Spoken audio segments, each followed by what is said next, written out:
ঢাকাবাসী আসলে আধুনিক যুগের সার্ভাইভালিজম বা টিকা থাকা মন্ত্রের জীবন্ত উদাহরণ। সকালে উঠা চুলে শ্যাম্পু করার পর জানা গেল পানি নাই, নাস্তা বানাইতে গিয়া দেখা গেল চুলায় গ্যাস নাই, গরমে ঘামতে ঘামতে অফিস করবেন অমনি লোডশেডিং।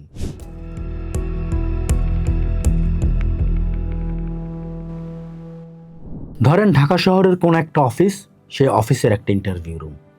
সেই ইন্টারভিউ রুমের এসির ঠান্ডা বাতাসেও রাফিদ ঘামতাছে। সামনে বসে থাকা তুখোর HR ম্যানেজার তার সিভির দিকে তাকায়া একটু ভুরু কুচকাইলেন।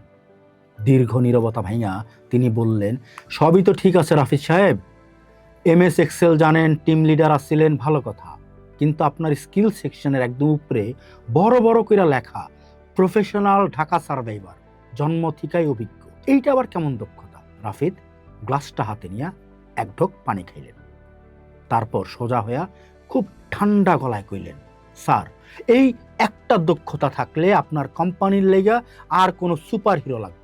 আমি সেই শহরের মানুষ যেইখানে 10টার মিটিংয়ে যাওয়ার লেগা 8টায় বের হওয়াটা কোনো সময়ানুবর্তিতা না, বরং স্রেফ একটা জুয়া। আমি যদি সেই জুয়ায় জিতা আজ আপনার সামনে ঠিক সময়ে পৌঁছাইতে পারি, তাইলে বুঝা নেন আমি যে কোনো অসম্ভব প্রজেক্ট ডেডলাইনের মধ্যে শেষ করার ক্ষমতা রাখি।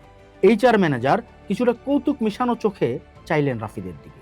রাফিদ আবার কইতে শুরু করলেন, আর তার সেই কথাগুলাই এখন ঢাকার কোটি মানুষের অলিখিত একটা জীবন বৃত্তান্ত। ঢাকার রাস্তায় চলাফেরা করা মানে কোনো সাধারণ হাঁটা চলা না, এইটা একটা পূর্ণাঙ্গ ডেকাথলন। রাস্তার মাঝখানে ম্যানহোল খোলা, কোথাও ফুটপাত দখল কইরা রড বিছায় রাখা হয়েছে, আবার কোথাও ড্রেনের নোংরা পানি উপচায় একাকার। রাফিদ বুঝাইয়া কইল, স্যার, প্রতিদিন বাসা থেকে অফিস আসার পথে আমারে অন্তত 10টা গর্ত লাফায় পার হইতে হয়। আমি এখন জাতীয় পর্যায়ের একজন হাই জাম্পার। ধুলাবালির মধ্য দিয়া নিঃশ্বাস নেওয়ার কারণে আমার ফুসফুস এখন এয়ার পিউরিফায়ারেও হার মানায়। বাতাসে সীসা, পানিতে লেট খায়া আমাগো শরীর এখন পর্যায় সারণীর থেকেও শক্তিশালী। ঢাকায় থাকা পোলাপানের সিভিতে নেগোসিয়েশন স্কিল বা আপোষ করার দক্ষতা থাকাটা বাধ্যতামূলক। রাফিদ তার অভিজ্ঞতার ঝুলি থেকে জানাইল, স্যার, একদিন রিকশায় জ্যামে বসে আছি, হুট কইরা একজন যুবক তার ধারালো ছুরিটা আমার গলার কাছে ধরল। অত্যন্ত বিনয়ের সাথে সে কইল, চাহিবা মাত্র আমাকে দিতে বাধ্য থাকিবে। আমি বিন্দু মাত্র বিচলিত না হইয়া তার সাথে কাস্টমার রিলেশনশিপ ম্যানেজমেন্ট শুরু করলাম। আমার মানিব্যাগে মাত্র 200 টাকা ছিল। আমি তারে বুঝাইয়া বললাম যে বাকি টাকাটা দিয়া আমারে এই জ্যামের শহরে রিক্সা ভাড়া মেটাইতে হইব। সে আমার লজিক মাইনা নিয়া 100 টাকা ফেরত দিল। এই যে চরম উত্তেজনাকর মুহূর্তে মাথা ঠান্ডা রাখা উইন উইন সিচুয়েশন তৈরি করা, এইটা কোন MBA কোর্স শিখাইব স্যার? ঢাকার মানুষের কাছে সময়ের সংজ্ঞাটা ভিন্ন। যখন কেউ ফোনে কয়, মামা এই তো আর 5 মিনিট মোড়ে চলে আসছি, তখন আমরা বুঝানে সে আসলে এখনো বিছানাতেই আছে, কিংবা জ্যামের গোলক ধাঁধা আটকা গেছে। রাফিদ কইল, স্যার, গুগল ম্যাপ যখন দেখায় পৌঁছাইতে 20 মিনিট লাগবো, আমরা মনে মনে সেইটারে 2 ঘন্টা ধইরা 3টা ব্যাকআপ রাস্তা মাথায় রাখি। এই যে অনিশ্চয়তারে তুরি মাইরা উড়ায় দেওয়ার প্রবাবিলিটি ক্যালকুলেশন, এটা তো বড় স্কিল। যে পোলা মিরপুর থেকে বনানী আসার পথে 3টা রিক্সাওয়ালার WWE কুস্তি আর রাস্তার ধারের কিশোর গ্যাংয়ের মহড়া এড়ায়া অফিসে ঠিক সময়ে ঢুকে, তার কাছে আপনার অফিসের টার্গেট তো খুবই ছোট জিনিস স্যার। ঢাকাবাসী আসলে আধুনিক যুগের সার্ভাইভালিজম বা টিকা থাকা মন্ত্রের জীবন্ত উদাহরণ। সকালে উঠা চুলে শ্যাম্পু করার পর জানা গেল পানি নাই, নাস্তা বানাইতে গিয়া দেখা গেল চুলায় গ্যাস নাই, গরমে ঘামতে ঘামতে অফিস করবেন অমনি লোডশেডিং। রাফিদ হাসি মুখে কইল, স্যার, আমাদের রান্না থেকে শুরু কইরা বেডরুম পর্যন্ত সবখানে একটা প্ল্যান B রেডি থাকে। গ্যাস না থাকলে ইলেকট্রিক চুলা, কারেন্ট না থাকলে আইপিএস না চললে হাত পাখা। আমাগো ধৈর্য এখন হিমালয়ের সমান। গ্রিল কাইটা চোর ঢোকার ভয়ে আমরা এক চোখে ঘুমাই আর অন্য চোখে সিকিউরিটি গার্ডের অভাব পূরণ করি।